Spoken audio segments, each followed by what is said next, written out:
तो संगवारी मल्ला जय सेवा जय जोहार। तो आज मैं आप मन ला दिखाऊं कि आज तो हमन धान के अलावा अउ का बोने वाला हन। तो ए हरे राहेर के बीजा और ए हरे सोयाबीन जिन काली मिट्टी में तो बहुत अच्छे से होथे। और ओकर बाद ए झोला में है हिरवा जेला आपन कुल्थी के नाम से घलो जानतो। और आप मन तो करिया उर्दी बहुत देखे हो, फिर हरियर उर्दी कभू देखे हो? मूंग कस दिखते है ना। तो ये जो आप मन खेत देखत हो एकर बनावट ऐसे है कि एमा ज्यादा पानी के ठहराव नहीं होए।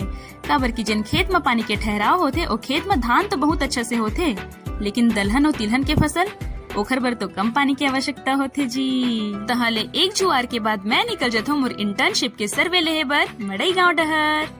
और यहाँ तक पहुँचे बर मोला रोज दिन 1.5 से 2 किलोमीटर पैदल मोर घर ले रेंगे बर पड़थे, यानी कि यहाँ तक 2 किलोमीटर और वापस जा तो भी 2 किलोमीटर। और भाई गांव में तो तय कोकरो घर जा, उखर घर द्वार और कोला बारी इतना सुघर दिखत रहते ना, ऐसे लगते कि बस उन्हें बस जाओ।